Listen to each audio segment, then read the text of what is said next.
नमस्कार। मैं आशीष राठौर आपका फिर से एक बार स्वागत करता हूं।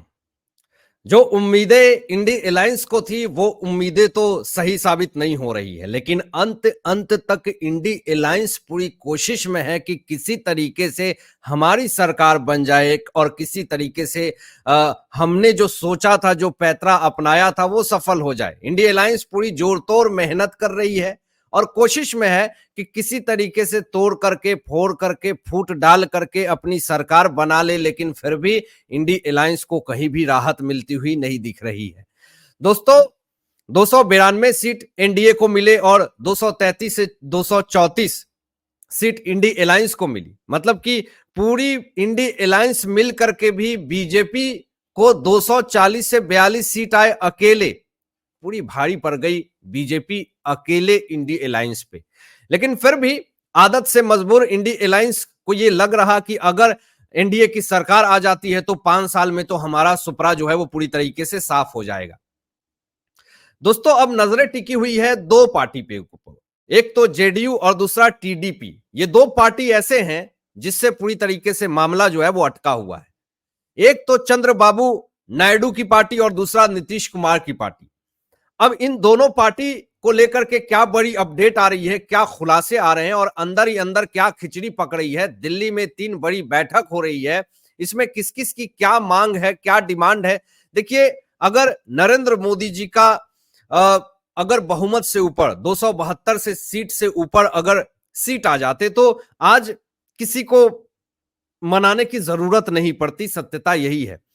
यहां पर गलती हुई है बीजेपी के तमाम वो कंफर्ट जोन में बैठे सांसद के ऊपर, जो कि कंफर्ट जोन में थे बिल्कुल पूरी तरीके से, और उनको ऐसा लग रहा था कि अरे मोदी जी ने तो 400 सीट बोल ही दिया है, आ ही जाएगा, हम लोग जीत ही जाएंगे। तो ये कंफर्ट जोन की वजह से देखिए, अयोध्या जैसा इतना बड़ा सीट जहां पे राम मंदिर बनाया गया, वहां से हम लोग हार गए। अयोध्या से जो उम्मीदें थी 80 सीट, योगी आदित्यनाथ जी ने कहा था कि नरेंद्र मोदी जी, हम आपको 80 के 80 कमल खिला करके यूपी में दिखाएंगे, लेकिन 35 पे ही लुढ़क गई। चलिए, बात अभी करते हैं कि अभी राजनीति भूचाल क्या आ रहा और क्या बड़ी अपडेट आ रही है, जिससे क्या पूरा माहौल क्रिएट हो रहा है। सबसे पहले तो दोस्तों आपको जरा बता दे, जो खबर आ रही है कि मोदी सरकार जो है तीसरी बार सरकार बनाने के लिए तो पूरी तरीके से अग्रसर है, लेकिन रोड़ा कौन बन रहा है? INDI alliance. और इसमें भी दिल्ली से बिहार तक पूरी तरीके से हलचल है और नीतीश और नायडू के हाथ में पूरा गेम है। अब जरा बात कर लेते हैं कि ये नीतीश और नायडू का पूरा गेम क्या है। जरा इसके बारे में थोड़ा समझिएगा तो आपको पूरा मामला डिटेल में समझ में आएगा कि आखिर राजनीति कैसे हो रही है। दोस्तों, सबसे पहले आपको बता दें, एक ओवरऑल आंकड़ा बता देते हैं कि एनडीए को मान के चलते हैं कि 290 सीट आती हैं। अब देखिए, अगर चंद्रबाबू नायडू एनडीए अलायंस में शामिल हो जाते हैं तो क्या एनडीए को नुकसान होगा? अगर नीतीश कुमार फिर से पलटी मार देते हैं तो क्या एनडीए को नुकसान होगा? ये दोनों चीजें लेकर के चलते हैं। और अगर चंद्रबाबू नायडू की पार्टी टीडीपी और जेडीयू नीतीश कुमार की पार्टी दोनों मिलकर के अगर इंडिया अलायंस में शामिल हो जाते हैं तो क्या एनडीए को नुकसान होगा? इन्हीं तमाम चीजों पे पहले इस चीज को समझने की कोशिश करते हैं। आंकड़ा दिमाग में सेट रखिएगा। एनडीए को रिपोर्ट के अनुसार 290 सीट अभी तक आए हैं। बहुमत के लिए कितने सीट चाहिए? 272 सीट। जेडीयू लोकसभा चुनाव में कितने सीट लाई है? 12 सीट। लेकिन मैं आपको बता देता हूं, नरेंद्र मोदी जी के चेहरे को दिखा करके जेडीयू जो है वो 12 सीट तो ले आई है। अपने दम पे दावा करता हूं कि नीतीश कुमार जी बिहार में 2 सीट भी नहीं जीत पाते। खैर, आप ये देखिए, बहुत अंदर की पॉलिटिक्स है, राजनीति है, इसमें कौन क्या है ये तो अभी थोड़ी देर में पता चल जाएगा। और पलटी मारने का इतिहास तो नीतीश कुमार का पुराना रहा है। तो अगर जेडीयू 12 सीट लेकर के अगर इंडी अलायंस में शामिल हो जाती है तो 290 एनडीए की सीट आई है, तो 290 में से जेडीयू की 12 सीट को माइनस करते हैं तो 278 सीट होता है एनडीए के पास। यानी बहुमत से 6 सीट ज्यादा एनडीए को है। यानी इससे पता चलता है कि कोई फर्क नहीं पड़ेगा, नीतीश कुमार इंडिया अलायंस में जाकर के अगर शामिल भी हो जाते हैं तो कोई फर्क नहीं पड़ता एनडीए को। अब आगे जरा बढ़ते हैं कि टीडीपी चंद्रबाबू नायडू की पार्टी तेलुगु देशम पार्टी, इसको कितने सीट मिले हैं? 16 सीट मिले हैं। अब एनडीए को 290 सीट मिले अगर टीडीपी पार्टी, चंद्रबाबू नायडू की पार्टी अगर इंडी अलायंस में जाकर के शामिल हो जाती है 16 सीट लेकर के, तो 290 में से अगर 16 सीट माइनस कर देते हैं तो 274 होते हैं, यानी 272 बहुमत के लिए चाहिए, फिर भी 2 सीट ज्यादा है। कहने का मतलब कि अगर नीतीश कुमार इंडी अलायंस में शामिल हो जाते हैं एनडीए छोड़ करके, तो एनडीए को कोई फर्क नहीं पड़ता, बहुमत से वो ज्यादा है। अगर चंद्रबाबू नायडू भी अगर इंडी अलायंस में शामिल हो जाते हैं तो भी एनडीए को कोई फर्क नहीं पड़ेगा। लेकिन अब मामला क्या आ गया कि अगर एनडीए को छोड़ करके जेडीयू और टीडीपी दोनों अगर शामिल हो जाते हैं तब क्या होगा, जरा सुनिए। जेडीयू को 12 सीट है, टीडीपी को चंद्रबाबू नायडू की पार्टी को 16 सीट है, दोनों को जोड़ देते हैं तो 28 सीट होते हैं। ठीक है, अब यहां पे देखिए मामला कहां फंसेगा। फिर भी एनडीए को कोई नुकसान नहीं होगा, दोनों अगर इंडिया अलायंस में चले भी जाते हैं तो। इंडिया अलायंस को 232 सीट आई हैं। अगर चंद्रबाबू नायडू की पार्टी टीडीपी और जेडीयू को मिलाकर के 28 सीट होते हैं तो इंडिया अलायंस की 232 सीट और 28 सीट को जोड़ेंगे तो 260 सीट होता है। बहुमत के लिए कितना चाहिए? 272 सीट।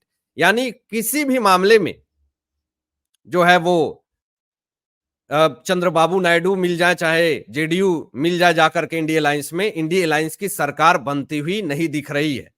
अब जरा मैं आपको लेकर के चलता हूं उस बड़ी खबर पे, जो खबर जो आ रही है वो अपने आप में बहुत ही दिल को दहलाने वाली है।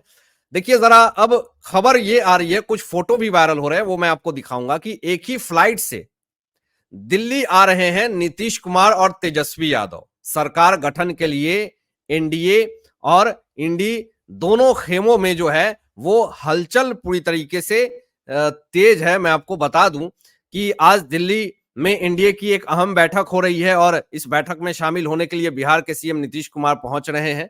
वही विपक्षी इंडिया ब्लॉक की बैठक में शामिल होने के लिए तेजस्वी यादव भी दिल्ली आ रहे हैं। दोनों नेता एक ही फ्लाइट से दिल्ली आ रहे हैं। अब दोस्तों सवाल ये उठता है कि अगर दोनों नेता एक ही फ्लाइट से आ रहे हैं तो इसमें क्या चीजें हो सकती हैं? बहुत सारी बातें हो सकती हैं, कुछ फोटो भी वायरल हो रहे हैं, वो भी फोटो दिखाएंगे। लेकिन इस चर्चा पे बात करने से पहले जरा ये आपको बता दें कि चंद्रबाबू नायडू जो हैं वो इतना आसान नहीं है कि वो इंडिया अलायंस में शामिल हो जाएंगे। ये मोदी के बहुत ज्यादा करीबी हैं और वाईएसआर कांग्रेस की सरकार ने चंद्रबाबू नायडू को जेल में डाला था और जेल से बाहर आते ही अगर कोई साथ था तो सिर्फ नरेंद्र मोदी जी उनके साथ थे। जेडीयू की तरफ से यह भी स्टेटमेंट दिया जा रहा, केसी त्यागी तरफ से, कि पलटी इस बार नहीं मारेंगे अरविंद केजरीवाल। तो ये तमाम चर्चाएं दोस्तों चल तो रही हैं, लेकिन मामला बहुत ही पेचीदा है और ऐसे हालात में अभी क्या होना है ये तो अब थोड़े देर में पता चल जाएगा, शाम तक पता चल जाएगा। मोदी जी की कैबिनेट बैठक जो है वो हो रही है 11:30 बजे से, फिर जेपी नड्डा साहब का 4 बजे से बैठक है, फिर एनडीए की 6 बजे से फिर बैठक है, फिर इंडिया अलायंस की बैठक है। तो मतलब ये तमाम चीजें जो हो रही हैं इससे आज देखिए कंफर्म हो जाना चाहिए कि सरकार किसकी बननी है।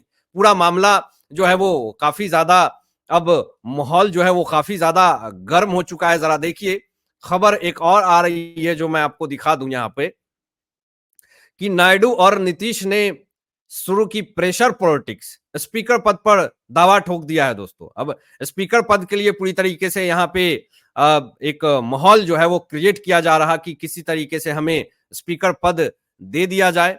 अब आगे देखिए जरा, यहाँ पर तीसरी बार सरकार बनाने के लिए पूरी तरीके से एनडीए तैयार है। और देखिए यहां पर आंध्र प्रदेश से बड़ी खबर आ रही है कि दिल्ली के लिए रवाना हो चुके हैं पवन कल्याण। थोड़ी देर में चंद्रबाबू नायडू भी उड़ान भरेंगे और आंध्र प्रदेश में जीत दर्ज करने के बाद एनडीए की बैठक में शामिल होने के लिए जनसेना प्रमुख पवन कल्याण दिल्ली के लिए रवाना हो गए हैं। और थोड़ी देर में टीडीपी प्रमुख चंद्रबाबू नायडू भी एनडीए की बैठक में शामिल होने के लिए दिल्ली के लिए रवाना हो रहे हैं। मतलब इस चीज से आप पूरी तरीके से क्लियर हो जाइए कि एनडीए की सरकार जो है वो बन रही है और इंडी अलायंस भरे तिकड़मबाजी कर रहा हो। राहुल गांधी कहते हैं कि हम रिलायंस कंपनी तो नहीं हो रहे हैं कि अपना विजन, अपना गोल आपको बता दे। अरे देश की जनता को आप अपना विजन तो बताएंगे ना। कह रहे हैं कि मोदी सरकार सचेत हो जाएगी, मोदी जी को पता चल जाएगा, मोदी जी चौकन्ने हो जाएंगे। अरे मोदी जी तो सब कुछ बता रहे हैं उनको क्या करना है, नहीं करना है। आपके मन में इतना डर है, इसीलिए तो आप इस तरह की बातें कर रहे हैं। अभी फूले नहीं समा रहे हैं ये लोग। देखिए बहुत ही दुर्दिन शुरू होने वाला इन लोगों का, इसलिए ये लोग फूले नहीं समा रहे हैं। जो इंसान छोटी सी खुशियों में ज्यादा खुश हो जाता है, समझो वो जड़ से खत्म होने वाला है। और यही चीज इंडी अलायंस के साथ हो रही है। अब देखिए मैं आपको आगे लेकर के चलता हूं, जो खबर आ रही है वो अपने आप में बहुत बड़ी खबर है दोस्तों। जरा देखिए यहां पर अ, बड़ी और ब्रेकिंग जो खबर आई है कि इंडी के डोरों से नहीं डगमगाने वाले हैं चंद्रबाबू नायडू। ब्रेकिंग खबर दोस्तों। और कहा कि हम एनडीए में हैं, ये क्लियर ये बात कह दिया गया। और आगे देखिए खबर ये भी आ रही है कि शरद पवार दिल्ली पहुंच चुके हैं और तेजस्वी यादव और फ्लाइट में ही दुआ सलाम चल रहा है तेजस्वी यादव का और नीतीश कुमार का। मतलब एक ही फ्लाइट से आ रहे हैं तेजस्वी यादव और दुआ सलाम तक चल रहा है। और ये फोटो देखिए काफी ज्यादा वायरल हो रही है सोशल मीडिया पे। दोनों के चेहरे पे चवन्नी मुस्कान जो है वो साफ तौर पे आपको दिख रहा होगा। और ये चवन्नी मुस्कान से आप पूरी तरीके से अनुमान लगा लीजिए कि कुछ ठीक नहीं चल रहा है। नीतीश कुमार इस बार फिर से लग रहा है पलटी मारेंगे। और ऐसे तो टैग लग ही चुका है पलटी मार का इनके ऊपर, पलटू सरकार के ऊपर। तो अब नीतीश कुमार की ऐसे भी बिहार में इज्जत नहीं रही, लेकिन भारत में भी अब इज्जत कहीं भी नहीं इनको अब मिल रहा है। अब जो ये अपने निजी स्वार्थ के लिए, फायदे के लिए, अपनी कुर्सी बचाने के लिए ये थूक करके चाटने वाली जो स्थिति इनकी है, अब इनका पूरी तरीके से सुपरा जो है वो पूरी तरीके से साफ हो रहा। अगर ये देखिए पूरी तरीके से देख करके साफ तौर पे लग रहा है कि इनका साठ गांठ हो गया है। देखिए ये एक हो सकता है कि नीतीश कुमार की एक पॉलिटिक्स हो कि एक आरजेडी से हमें काम करने में नहीं बन रहा है, हम एनडीए में शामिल हो जाते हैं। एनडीए को इनको लेना ही नहीं चाहिए था। अब इन्होंने क्या बड़ा पॉलिटिशियन ये साबित हो रहे हैं नीतीश कुमार कि कैसे किसी के पीठ में छुरा घोंपना है, ये अच्छे से ये जानते हैं।